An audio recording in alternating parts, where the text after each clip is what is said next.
Welcome to Inspiration right here on this channel. My name is Felix Eko Dazi, and I trust you are having an amazing time wherever you are. Right here on Inspiration, we inspire, we motivate, and we ensure that your mindset is transformed. Well, today on Inspiration, we will be talking about something concerning education, and I have no other person to discuss this with us than a man who is highly intelligent. I see him as a role model in terms of academics. Anytime I talk to him, I am inspired by the level of wisdom that emanates from him. My guest for today, I'll allow him to introduce himself more, but he is in the person of Dr. Emmanuel Lanz, and he is, I should say, Professor Emmanuel Lanz, and he is the Executive Director and President of Global Executive Institute right here in Accra. I'll be talking to him, and he'll be sharing with us on the importance of education and how you can translate your education from any institution, from any academic facility into real life. Because in Africa, you get to find out that people are highly educated, but translating what they have received from school in life is actually a problem. And today we'll be looking at all those facets of life. My name is Felix Dazi. Head on to our YouTube channel. That is INSPIRATION. That is Inspiration with Felix Dazi. Inspiration with Felix Dazi on YouTube. We want you to subscribe, we want you to like, and we also want you to comment as a result of this conversation so that someone can also be inspired. If you're watching us on television, on Truth TV, which shows every Thursday at 6 p.m. and also every Saturday at 6 p.m. on Multi TV, that is Truth TV. Well, we enter into our conversation after this break. I introduce to you Professor Emmanuel Lanz. Don't go anywhere.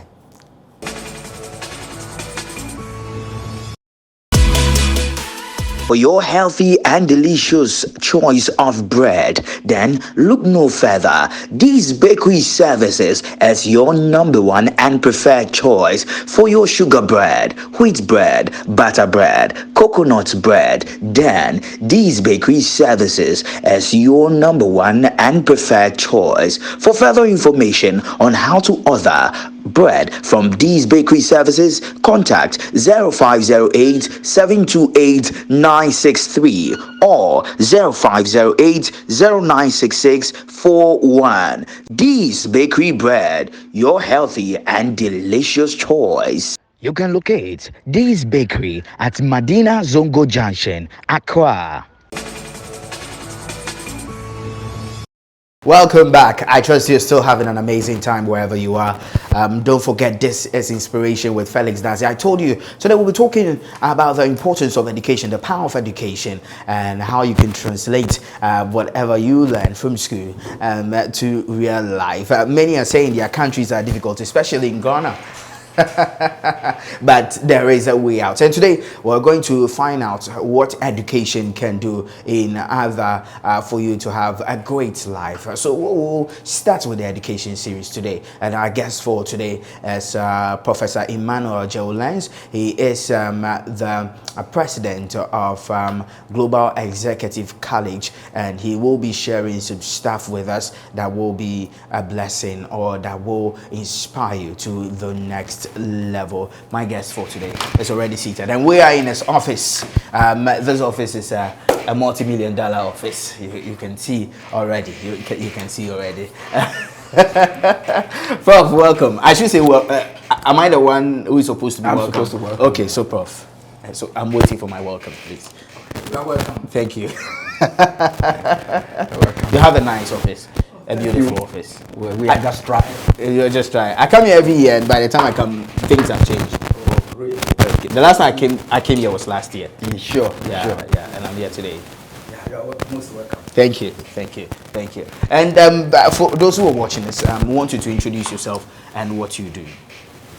Thank you, my very good brother. Let me use this opportunity to say good morning to your cherished viewers. Okay. And I also want to tell them that they should continue to watch the TV because your programs are very interesting. And Thank you.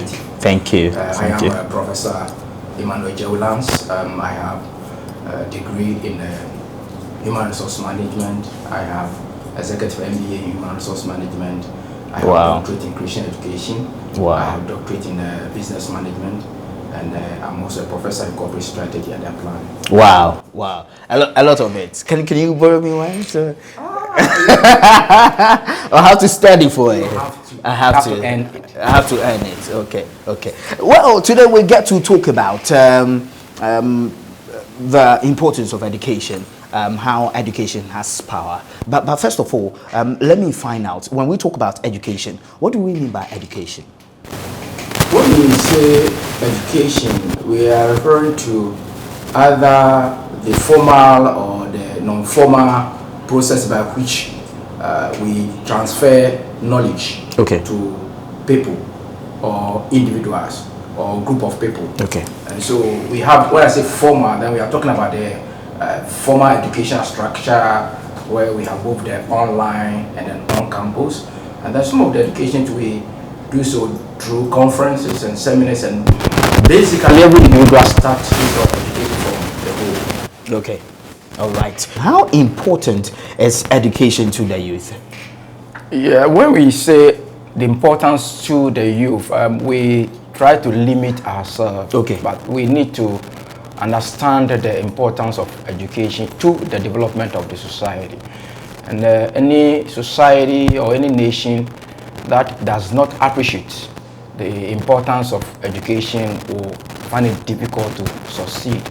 We now live in a rapidly evolving environment where the world has become like a village. We call it global village. And for that matter, it will take a high level of education, acquisition of knowledge, skills, and abilities for nations to survive. We can see especially this time that we find ourselves, where after the COVID and the war between Russia and Ukraine, a lot of companies, a lot of nations are struggling to survive, and we can survive based upon education. And therefore the youth should look at the opportunity that the current technological environment find ourselves, and where we have to look at technology, education beyond the normal bricks and mortar, beyond the normal classroom, and then educate ourselves to survive and to grow. For now, survival depends largely on education. Survival depends on education. And you said we should look beyond the bricks and mortar. But apart from the bricks and mortar, looking beyond the classroom walls, that's what you're talking about, the lecture halls and all that. How does one get to imbibe relevant knowledge in order to build his or her life? Yes. One of the things that I did, and I remember I said so when I was even then around 17, 18 years, where I told a friend that without education, we cannot even buy a cutlass. Without education? You cannot even buy a cutlass. I sit down and ask myself why I even got that impression I'm talking about 35 years ago.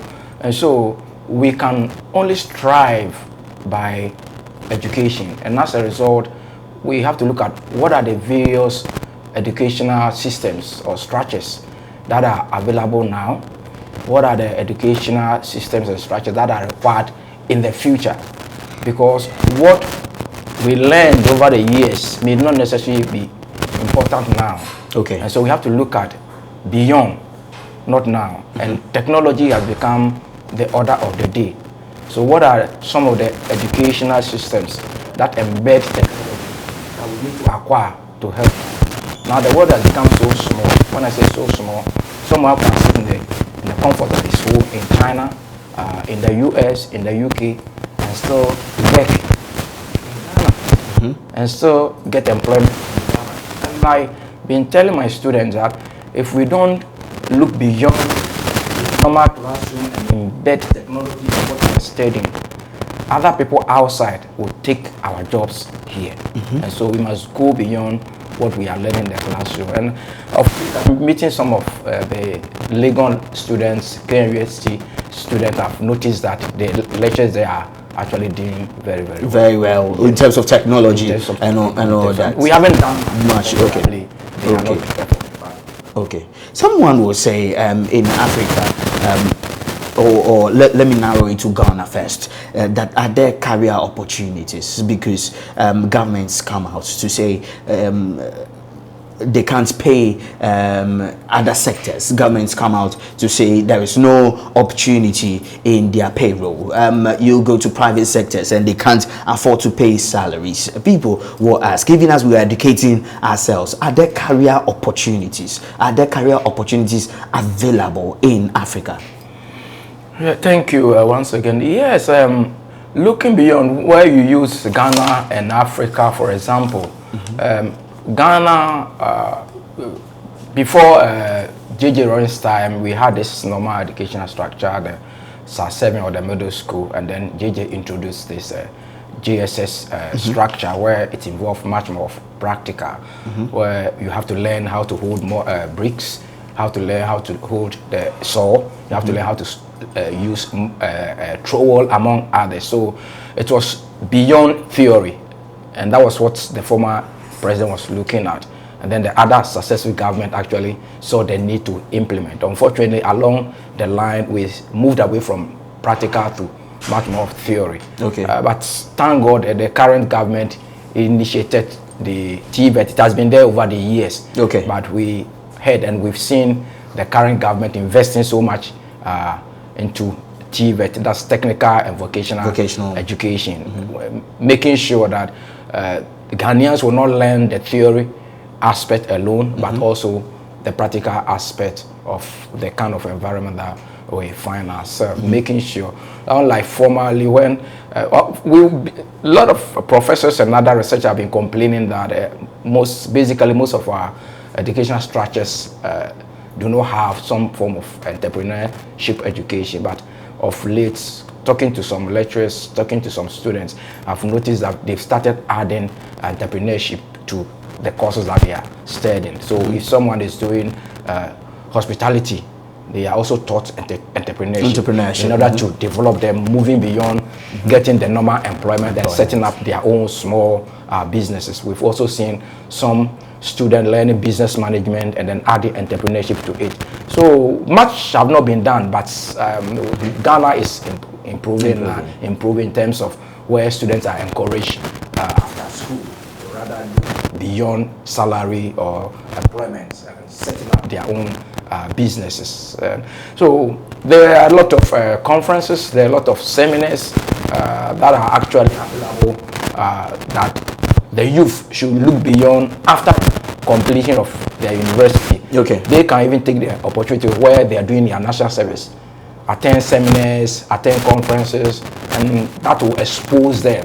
One of the things that we also do not appreciate is having a one-on-one talk with some coming to me, going to entrepreneurs, people who have made it in life, like going to McDonald's, going to other people, to listen to them and look at, because some of these actually have only degrees without MBAs. Some have no degrees at all. Some of them are even not having degrees at all. And sometimes you'll be surprised that some of these people acquire their degree and MBAs. Wow. Yes. So going to them will actually let you understand how they become successful. In the US, over the years, I don't know the percentage now, but research statistics show that 1/3 of every household set up their own business after their university. And if looking at the system we find out, most of these businesses, most of these big businesses in Ghana are owned by foreigners. Why? Because we don't have the system in terms of education system where one will complete university and have the edge to set up their own businesses. Because in terms of even the finance is not there. The finance, the society, your parents. I remember when I wanted to start my business, I went to the office to go and register. The director that I met in terms of Ghana education, what he, as a young guy like you finish school, why don't you go and look for a job to do? Because you are going to set up your business, you are going to pay salary, you are going to pay rent, you are going to pay other things. So it was like, Were you confused at that time? I was not confused. In fact, I stopped talking to him. So because I noticed he was actually naive and So but that was a link that you had. Someone would say that is a connection that you have. So what? I was going to register. You were going to register, and he was. This is a man who is telling me I should rather go look for a job to do. So both society and the educational system do not actually provide enough platform for the youth to set up their own businesses after education. Okay. But attending seminars and conference, among others, motivational speakers, among others, will encourage the youth to beyond the classroom and set up their own businesses. Okay. Let's look at Ghana's population is around 34-35 million. The youth should form around 10 to 15 million. If about a quarter will set up their own business and they have employed one person, let's look at the kind of employment gap it's going to solve. And so, looking beyond, apart from the university, having completed a technical school, attend seminars, attend other seminars, attend conferences, among others, and will pave the way for the youth to appreciate education and practice. Okay. So, what gave you the inspiration to start? Because you said you started at a young age after school. What gave you the inspiration that I'm not going to look for a job? I'm not going to burden myself with all these things. Let me start out with a business. What inspired you? What came to your mind? What kind of mindset? Where did you derive all these from? Yes, as a Christian, so when you talk about inspiration now, spiritually say my inspiration came from the Holy Spirit.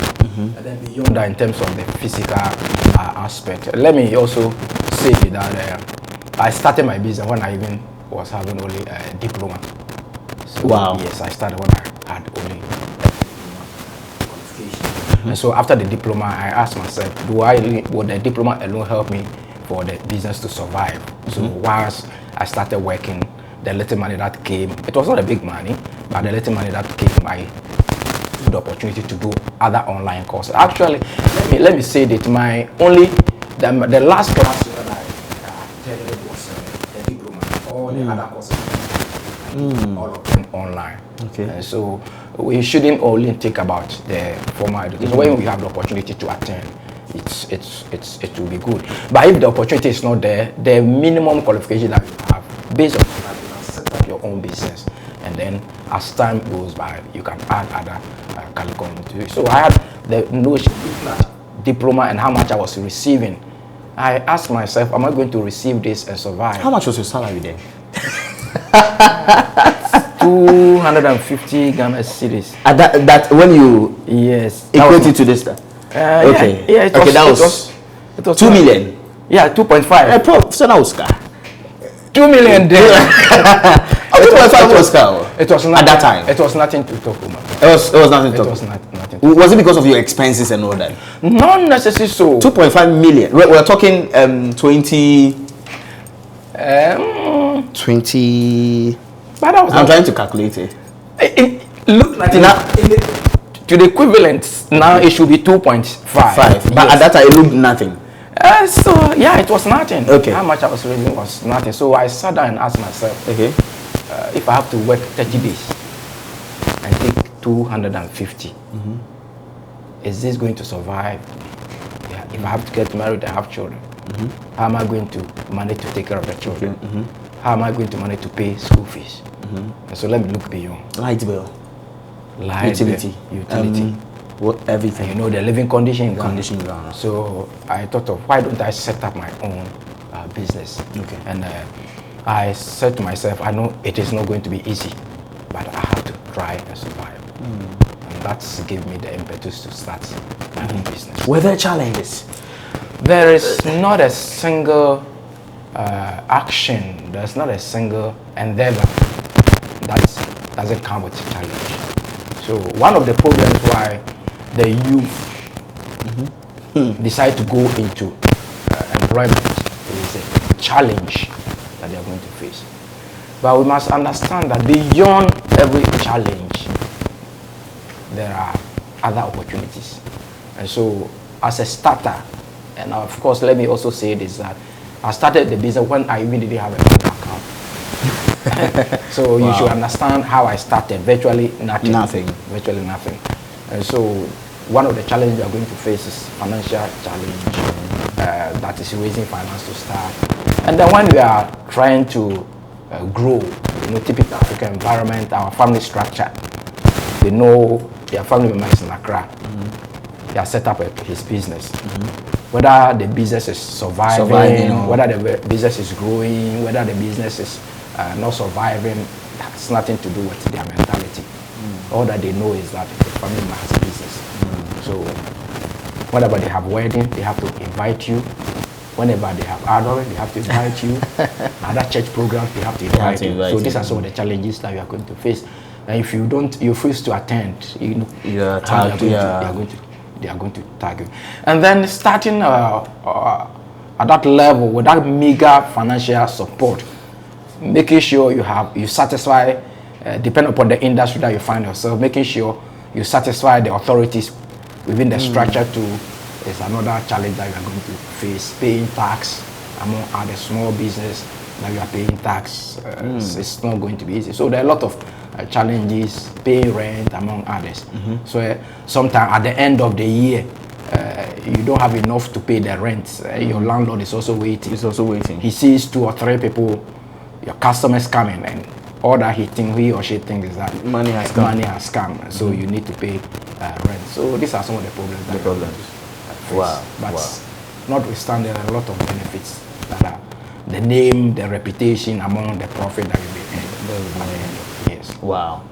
In the face of these challenges, was there a time that you felt like giving up all? Giving up is not part of my mentality. It's not part of me. It's not part of your mentality? No, because I remember I told you that apart from the formal structure education in the classroom, we have millions of information passing on the internet all the time. So I do a lot of research on the net. I do a lot of learning. And so there've never been an instance. I remember I read, whether it's true or not, the first person that developed the bulb, I was told that before he got one bulb, correct bulb lighting, he had a broken bulb up to the lintel level of the second floor. And so that alone encouraged me to say that I can fail 1,000 times, I can fail 1,000,000 times, but still I can become successful. Wow. And so there's never been a situation. The challenges come, and definitely as a normal human being, when the challenges come, emotionally, psychologically, mentally, it's going to affect you. But there's never been a situation where I've decided to stop. No, it has never occurred to me before. Okay. Interesting. Interesting. Now, someone will ask, what are some of the related courses that a youth can do in order to thrive in this system?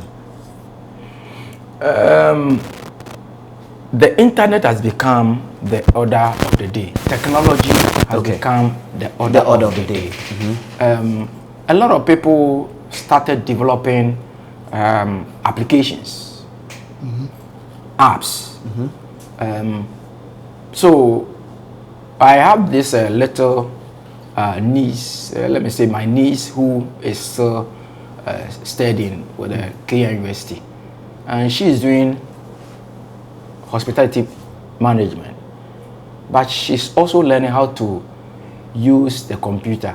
So she has started designing flyers, among others.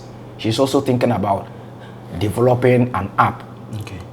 This is a student, this is a lady who is doing hospitality, but she's going beyond hospitality to look at, is there any app that I can develop that typical Ghanaian outsiders, if they are looking for good hotels, they can contact the hospitality industry in Ghana and then have access to all these things. Just a small app that she's developing. So apart from the normal education that there are a lot of courses like any technology influenced course. And then in terms of also health and safety has also become one of the programs that most organizations are also asking for. And then some areas like logistics is also one of the areas. Project management has also become one of the areas that a lot of people are actually learning. And so one can look at, like if you are in the banking industry, you can add project management to it. If you are in manufacturing industry, you can add logistics also to it. So you look at, though they are theoretical aspect, but you look at practical related programs and then add to what you have already studied. And I can appreciate, and I should appreciate that of late, some Ghanaians are doing 2, 3, 4 MBAs to have a variety of education qualifications to make sure they fit themselves into the system. Okay. Yes. Interesting. We're still here talking to Professor Emmanuel Lanz. He is the Executive Director and President of Global Executive College right here in Accra. After this break, we'll get to find out more on education. Don't go anywhere. This is Inspiration.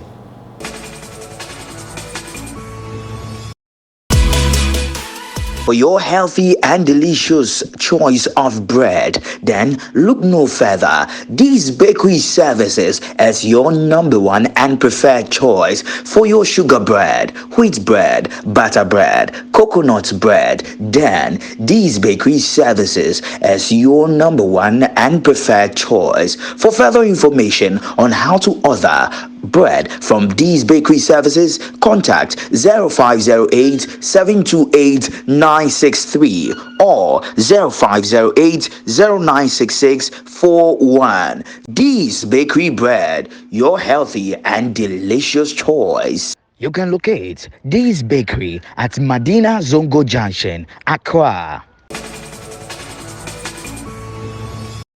All right, welcome back. You're still watching Inspiration right here on Truth TV on your multi-TV dial. My name is Felix Akodazi, and you can find this conversation on YouTube, that is on Inspiration with Felix Dazi. We want you to share it with your friends and your loved ones so that they can be inspired by reason of this conversation. We're still here talking to Professor Emmanuel Lanz, who is the Executive Director and President of Global Executive College right here in Accra, and he's sharing some amazing stuff with us.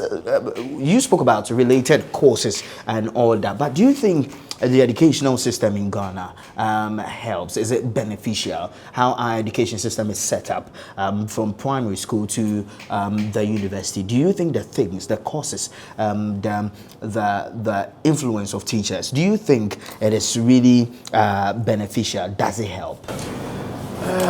Until recently, I would say yes, but for now, when I started, I said we are living a rapidly changing environment where we should not focus on salary or employment education.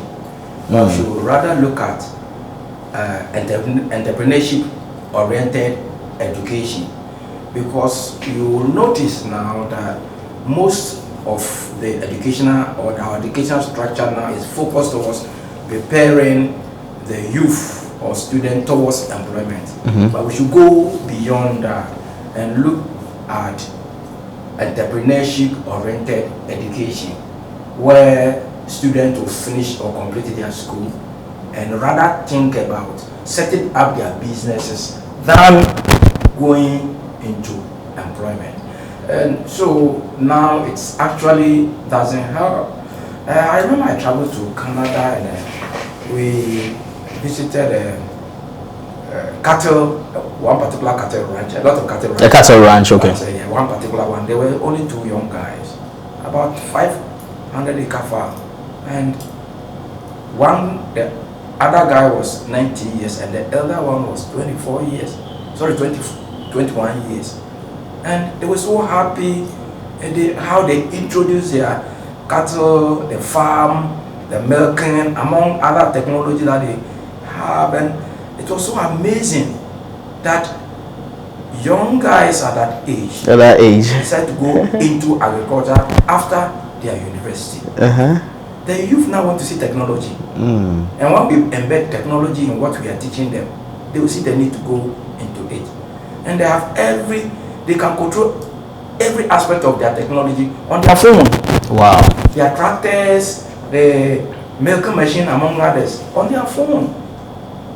And so I think that it is time that Ghana should review our educational system and look at the courses that we teach them.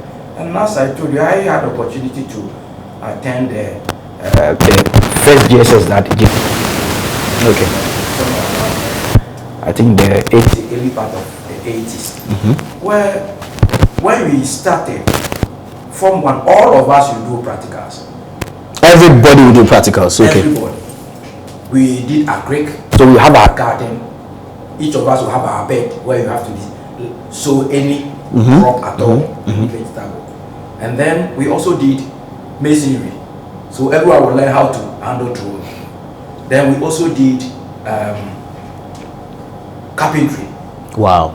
So we all learn how to use saw to cut. We all learn how to use straw. So now if you give me saw, I can still cut. You can still cut? I can still cut. If wow. you give me straw, just a minor job, I can do it. This making the youth practical oriented. When I travel to Canada, my sisters, Canadians, they do their own painting. They are gardening, they only go to the shop, buy the wood, because they have the prerequisite knowledge and all that. Equipment at home. Meanwhile, they did the management. So wow. There are certain, I think that it's time that we should look at the structure of our education. And we need to restructure education. We have to review it. And make sure it becomes more entrepreneurship oriented than the normal salary oriented education system that we have. Wow. But do you think everyone can have this entrepreneurship mindset as a youth? Especially the youth thing. Do you think everyone can have this mindset? Yes, of course. Entrepreneurship is a course. It's not something that is given from heaven. It's a course that we learn. We have people who are actually born as entrepreneurs by nature. And we have people who also learn entrepreneurship from the classroom. Okay. And they are making it. Okay. So either the person is born naturally, or the person can also acquire through education. Okay. And so yes, the youth can be taught. Okay. After having MBA in entrepreneurship, marketing, petroleum engineering, all these efforts making aspect of education, how does one translate it from classroom setup, like entrepreneurship? You'll be taught the basics, you'll be taught a lot of things. How do you now translate it into real life? Now, people come out and the translation, you find that the person has first class in entrepreneurship or marketing or administration, but is not well to do in terms of that field. Now, the translation, how is it done? Because I know you've taught a lot of people from Global Executive College in terms of business and all that. Now the translation, how is the translation done? Yes, one of the things that I think we need to do in terms of the institution is to affiliate with some entrepreneurs, those who are actually in the field. Okay. Invite them to come and deliver. It could be in terms of seminar, it could be in terms of motivational speaking, it could be in terms of conference, for them to tell the students of their. As you said, yes, but most of the case, the gap between theory and practice is not that very wide. But just as I said, you will find a lecturer who have never set up a business before. Who is teaching entrepreneurship? He's not started a business. He's not even tried to start a business. Before in the organizer, apart from lecturing, he has never set up a business before. So such a person wouldn't know the reality of it. Okay. So it would be good that the institutions, the universities, the colleges, some point in time we invite entrepreneurs to come and talk to them, so the students or the youth can have the opportunity to ask questions. Because just as we said, theory is a little bit different from practice. But practice depends on theory. Okay. So there will be the need for us. And then beyond the practice, beyond someone telling the youth and the student as to what to do in terms of practice, we also have to look at structures. And the structure cannot be set by the university. The structure should be set by the government. In China and other developed countries, they have a policy that when you finish your university, your graduate, you develop a very good business plan. They look at it and they think it's very good. Then they'll finance it. And so they have interest-free loans. They have tax postponements for new beginnings. It's a way to create an environment for the youth to set up their own business. And I should say, in Ghana, the youth, they are industrious. But except that we have exposed them to an environment where, because of the finance, they decide to sit at home or rather look for a job to do. And so if the government will have a policy, will have a system, a structure, where someone compares to university, not necessarily be an individual, it could be a group of them, okay, come together, develop a business plan, maybe a system. I think Ghana we have the YES or what is youth entrepreneurship or something. Yeah, summit and all something that. like we have.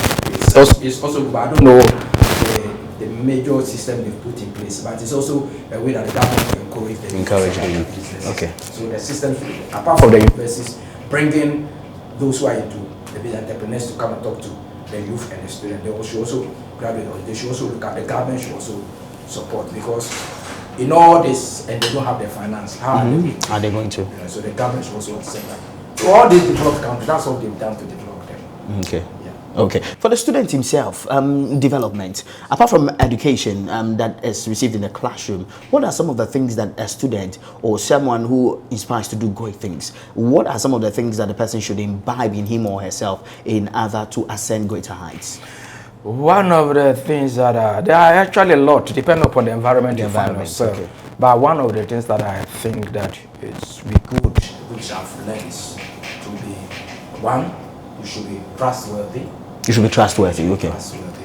You should be honest. You should be disciplined, which is very is key. Discipline should be first, trustworthy among others, and then you should be someone who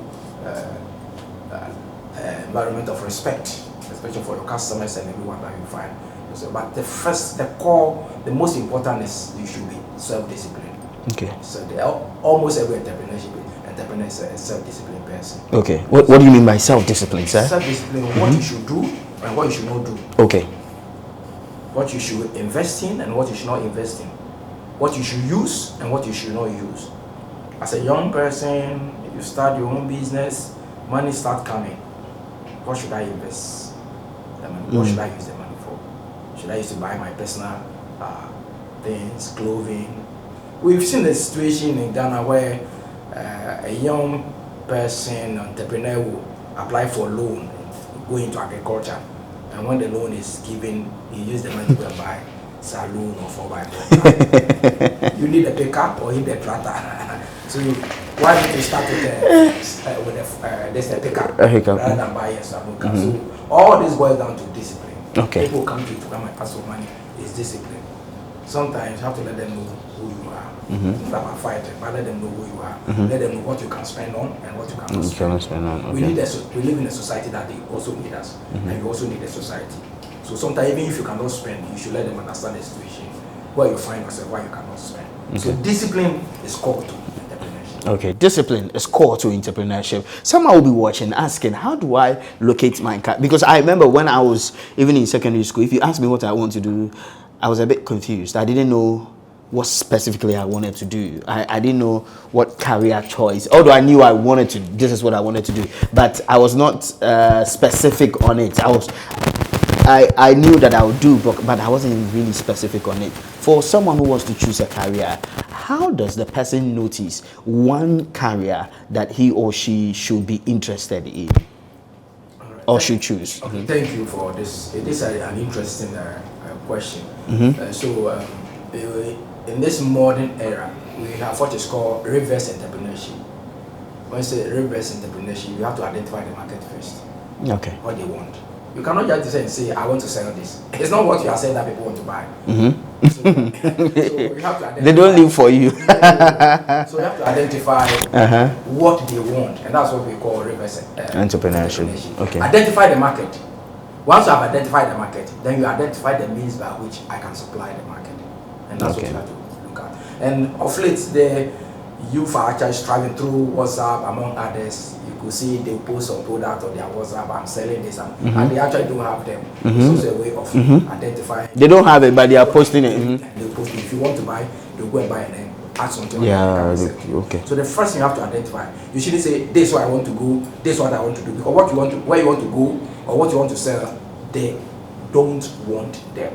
You have to give them what they want. Okay. If you have a particular one, you have to also identify whether I can do parallel marketing or parallel entrepreneurship. Parallel entrepreneurship is you have your special one that you want to send to the market. Then you identify what they want. So whilst you are giving them what they want, you begin to introduce what you have to them. So there are a lot of, but you have to identify the market, what people actually want to buy. Okay. And then based upon that. And then you don't need to start on a larger note. You can just start something on a smaller note and then before you run. most of these big businesses we see, they started as one-man business. Okay. And now they become multinationals. So we shouldn't think about starting something like Maersk is either the largest or the second largest shipping company in the world. They started just as one person. Wow. Who started after university, started cleaning up at the ports. Wow. McDan, who's also doing well. He said he's done everything. Yeah. He said he's done everything at the ports. People don't know. Yeah. He was a cleaner there, a mere cleaner. And now look at him. When I saw big boy. Yes. But it was the edge to start something. Yeah, going beyond the fear. Because sometimes you're afraid, if I leave this job, if I leave the salary every month, I'm taking this, if I leave. And now I have to be paying. So it's that kind of boldness that one requires. So whenever you see an entrepreneur, whether he has survived, he has not survived, still struggling, you should still appreciate what that person is doing. So you don't need to start on a larger level, you can just start something on a smaller level. So try to identify the market first.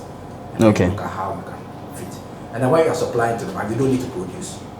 So you have to ask yourself, after identify the market, you have to ask yourself, do I need to produce or can I buy and then sell? There are a lot of people who are producing. All of them started as buy and sell before they decided to produce. They produce, okay. And agriculture too is one of the areas that... Agriculture. Unfortunately, the youth, I shouldn't even say the youth, the whole Ghana, we are moving... We shy away from it. Shy away from agriculture. But agriculture is one of the greatest areas that the youth can take advantage of. I know we are importing onion, we are importing tomatoes, among others. Sometimes we import plantain. So the youth can take advantage of all this. There are a lot of, and I know there are a lot of facilities, financial facilities available for the youth if they want to go into agriculture. And now I want to use this opportunity to encourage the youth to look beyond working in the office and go into agriculture. Yes, go to the field, they will come with a lot of money. Wow. I remember when we were in school, we used to laugh at our Greek students. Somebody a phone now. But now it's the biggest thing. It is. It's the first industry, so agriculture is the first industry. It continue to be the greatest industry. Wow.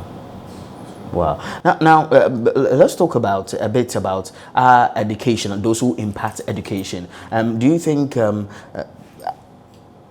people that impact education are not really revered in this country, or are not really celebrated? They impact education, but they are relegated to the background. Oh, I don't think so. Okay. Looking at our level, developmental level, where we have reached as a society, as a nation, I don't want to say there's a particular industry that needs to be highlighted or that needs to be. But of course, anyone who has taught you needs to be respected, needs to be appreciated. So it's not only about those who are lecturing. What about our fathers? What about our nurses? What about our doctors? So every industry needs to be actually appreciated, needs to be recognized. So yes, maybe some of the lecturers in quotes still need to be appreciated. But what about the universities themselves taking it upon themselves to even recognize them? So even the universities are not doing it. How much more do you think that the nation should? All right. Do it? So everyone is important. That's exactly. That's what you think. Okay. All right. That's it for you. We just spoke to Professor Emmanuel Lanz. Thank you so much. It's always been my pleasure. Thank you. And he is the President and Executive Director of Global Executive College. I trust that this has been a blessing to you. I trust that this has been inspirational to you. I trust your mindsets have been worked on. And don't forget to join us every Saturday, 6 p.m., every Thursday, 6 p.m., and also on YouTube on Inspiration with Felix Dazi. I'll see you same time on our next episode. Make sure that you use your mind very well. Your mind is the most powerful tool given to you by God. Make sure you don't waste it. I'll see you next time. Bye-bye.